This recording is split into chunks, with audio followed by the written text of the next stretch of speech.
question ages old. Let me down easy, let me down slow. If all good things ever come and go, let me back down in a place I know. Hold the nail for the hammer stroke.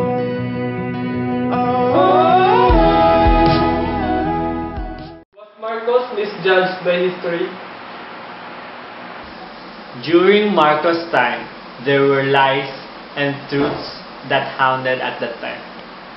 There were accusations on Marcos' graft and corruption, stolen wealth, huge debt, and implemented martial law on September 21, 1972 to prolong his term. And also a lot of people pointed at him that he was responsible for the Plaza Miranda bombing and the killing of Ninoy at the airport and the abuse done to the militants. Not all that are spread on the news are true, and it is so hard and difficult on who to believe because of different accounts at the time of Marcos' presidency. I do not agree on the reason that Marcos implemented martial law to prolong his term, but he actually proclaimed it because of the rising insurgency that threatened to overthrow the government, which I believe is right for him to declare. Behind the insurgency was the CPP-NPA, which was formed based upon Mao's strategy of protracted people's war, where they would fight a guerrilla warfare against the government. The CPP immediately went about organizing a new People's Army. On March 29, 1969, the new People's Army was formed. It had only 72 fighters and was equipped with light weapons. After its initial formation, the CPP and the NPA dispersed the established regional cell in the several parts of the country. The CPP wanted a reform of the government and they wanted communism to take place. They wanted common ownership on the mean of production and the absence of social classes, money, and the state, to get rid of oligarchy and bourgeois. I have watched this documentary wherein a former NPA commander and also a Philippine Military Academy graduate, General Victor Corpus, who at that time was a lieutenant who joined the Kabataang Bakabayan. It was a youth organization of the Communist Party of the Philippines. He was a cadet at that time and also a protege of Jose Marie Sison, which is the founder of the Communist Party. And according to him, as a member of the army, they felt like they were used by the government to protect and preserve the vested interests of the few against the interests of the mass majority. On December 29, 1970, Corpus and his forces raided the Baguio Armory and took the arms of the military, capturing rifles, machine guns, grenade launchers, a bazooka, and thousands of rounds of ammunition, and brought to the camp of NPA in Isabela. Since then, he became the most wanted guerrilla in the 1970s. Jose Marie Sison, who was the chairman of the Communist Party of the Philippines, appointed Ricardo Malay to go on a top-secret mission. He went to China for the purpose of asking military aid from China, which China is also giving to Vietnam. Joma envisioned the Philippine Revolution to be like Vietnam, but we don't have borders unlike Vietnam. So he thought of bringing the arms through the South China Sea. It was a huge event because it was the first time that China is shipping weapons to Philippine seas. Because China was a staunch supporter of Philippine Revolution, they supported the Communist Party of the Philippines ideologies and agreed to send weapons and assist the movement in overthrowing the government. China is shipping 1,200 M14s plus rice and medicine kits. The ship was a Japanese ship named Kishimaru, but was changed to MV Karagatan, which is now under the ocean in Isabela. It was Victor Corpus and his team that are going to collect and receive the weapons in July 4, 1972 at Bigoyo Point in Isabela. It is a secluded and far-flung area, and Victor and his team walked through the mountains for 11 days, eating only coconut. But their operation was intercepted because an airplane of a logging company spotted the ship, unloading the weapons. Edgardo Aglipay, a PMA graduate and an intelligence officer of Isabela, responded to the area. There they exchanged gunshots, and eventually only 200 weapons were brought to the NPA camp, and the other weapons were confiscated by the army. This news has reached Marcos and prompted him to declare martial law, which was also written in the Proclamation 1081. The Maoist communist group was successful in their plans as it prompted more people to join the Communist Party of the Philippines, throwing a bad light to the Marcos regime. Next is the Plaza Miranda bombing in 1971. Marcos was accused of masterminding it, which killed 8 people. But it turned out that it was the Communist Party of the Philippines was responsible for the bombing.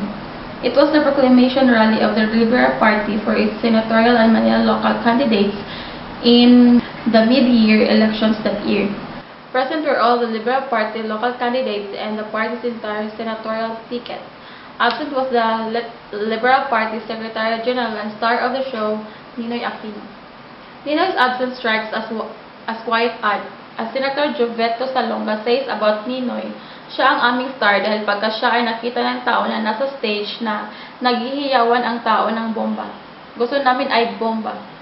That August 21, 1971, Bob did explode in Plaza Miranda. 2 people grenades rocked the rally. One missed the stage, blasting people on the spot, killing 8 among them a 10-year-old girl vendor and seriously injuring 120. The other grenade landed on stage, maiming all senatorial candidates, the most critically injured being Senator Joveto Salonga and Senator John Osmeña. Saison's involvement was mentioned in the autobiographies of ex-New People's Army commander and retired Armed Forces of the Philippines, Brigadier General Vector Corpus, and former LP member and Senator Joveto Salonga, whose left eye was permanently damaged by the bombing. It was also said that it was Danding Cojuangco who killed Ninoy at not Marcos. Marcos and Ninoy were friends, and when Ninoy was imprisoned for 10 years and had a heart problem, Marcos sent Ninoy and his family to America for treatment.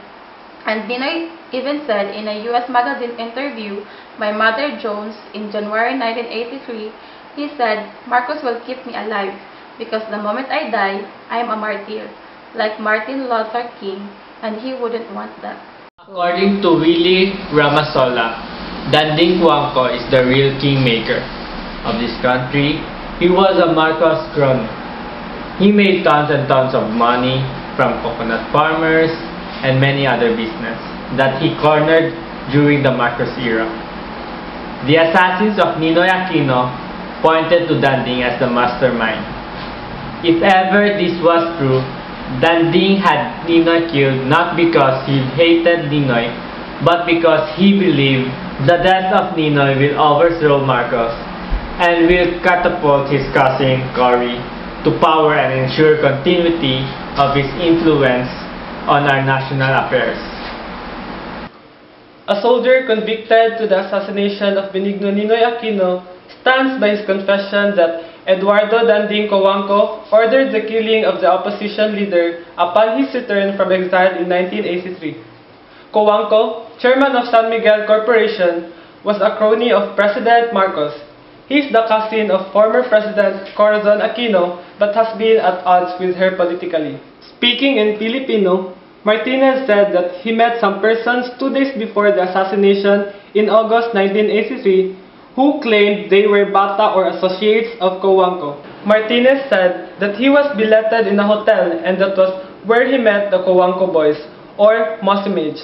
I didn't hear any direct order from him, Cojuangco, but I asked them, the men in the hotel, who was giving them the order, and they replied, Danding. Martinez told Babao ABS-CBN, provided Newsbreak the transcript of the interview.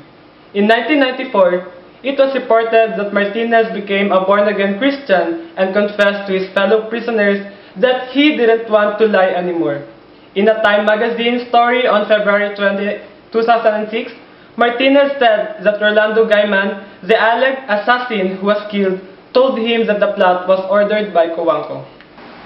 After all, for almost the entire period of martial law, Juan Ponce Enrile served officially as martial law administrator and defense secretary in charge of all the armed forces services during that time. Fidel V. Ramos, who later became President of the Philippines, was director of both the Philippines Constabulary and Philippines Integrated Police during the martial law days. The two of them commanded the soldiers and police who allegedly committed horrible human rights abuses during the regime. But then we elected Ramos as president and Enrile for 5 Senate terms, didn't we? And now President Aquino says we shouldn't elect Ferdinand Marcos Jr. for vice president. I've never heard of that squad directly under Marcos. If Enrile and Ramos were not in control of army and police killers and torturers, and even of the third of anti-communism, General Rolando Abella, then why didn't they resign early? But would you really believe these two strong-willed men didn't control the organization under them?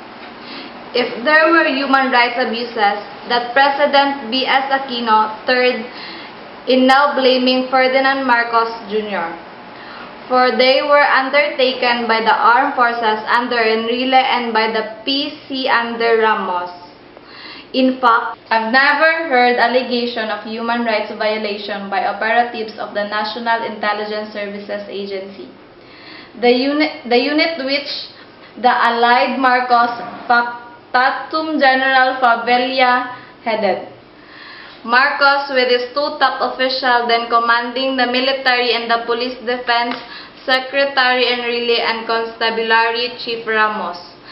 If human rights violation during martial law were as horrible as Aquino claims, then why did her mother Cory appoint Ramos first as her AFP Chief of Staff and the Defense Secretary? Not only that, she suddenly turned around and fielded Ramos for a 1992 presidential race and threw government resources behind him, abandoning the veteran anti-Marcos opposition leader Speaker Ramon Mitra, one of the first people along with her husband who were arrested by soldiers of the PC chief hours after martial law was declared. If the human rights violations during martial law were so horrible, Cory either set aside all moral decency and closed her eyes to this, or she was such an opportunist that she decided to use Ramos to defend her from the 7 coup attempts against her, and then relied on him to watch her backs when she stepped out from power. Even if Ramos defected, really in the last 5 minutes of the dictatorship, and became an EDSA hero, she could have just asked him to retire quietly as his way of apologizing for the alleged human rights abuses by his officers and soldiers. But he gave the former Marcos PC chief an entirely new and glorious career as one of our best presidents ever. The human rights violations during martial law were so horrible, why did President Aquino, who had loyal supporters among the senators, allow Enrile to become Senate President, the second most powerful man in the country? We need to be honest with our history and not let it be hijacked by the Yellow Cross, especially by Aquino, who is using it for his political agenda. In the present case, to put down Marcos Jr., who is running as a vice presidential candidate, so the palace VP bet Leni Robredo, a necro-politician like him, would win. There were indisputable human rights violations during martial law, even the most despicable ones. There were people who killed by the military or the constabulary in their mid-20s. However, they blamed communist Chief Jose Maria Sison for many of those deaths because he deployed those men who were barely out of their teens to foment unrest and revolt in the countryside, telling them that the masses had been reduced to revolution because of martial law. They were very, very poorly armed and were killed not even by the military, but by the police and militants who thought that they were bandits. There would always be such human rights violations whenever people in arms are given absolute authority, without the rule of law to check them. There has never been any real objective analysis of human rights violation during martial law, and all we've really heard is the propaganda of the Yellow Cult that results to demonizing the Marcos regime, to cover up for its own corruption and inefficiency.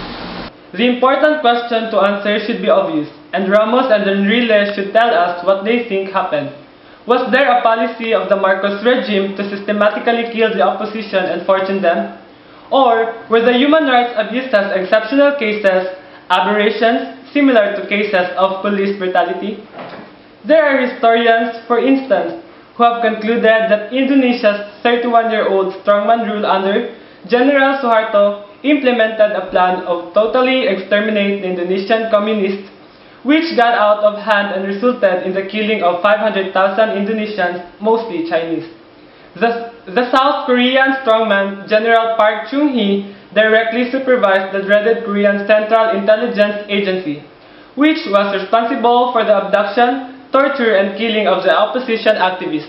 I'm sure Enrile and Ramos can tell us if there was such a policy or not, if indeed there was such a policy. I don't think these two would have allowed themselves to be its executioners. What complicates an objective assessment of human rights violations during martial law is this, and most Filipinos aren't aware of it. There were two internal bloody wars raging during the entire martial law period. The first was the Republic against the Moro National Liberation Front, or MNLF, which with Libyan and Malaysian backing was rallying the Muslims to fight for an independent state. The second was the war declared by the Communist Party of the Philippines, or CPP, the Productive People's War as the rebel group called it, plagiarizing Mao Zedong, when it was established in 1969 before martial law. Even the CPP flag emphasized it, the hammer and sickle communist logo with an AK-47 across it. It wasn't an empty threat of war. China was set to deliver 10,000 M14 rifles to the NPA, which they specially manufactured solely for that purpose. The CPP bungled the first two deliveries so much that Mao Zedong aborted the plan. Communist chief Jose Sison, as early as 1971, was boasting that Isabela was becoming his Yan'an. Marcos was misjudged not by history, but by the historians who blamed him for the Plaza Miranda bombing, and was accused of the declaration of the martial law to prolong his term. He was also been accused of the assassination of Ninoy Aquino and the human rights abuses done by the militants and activists.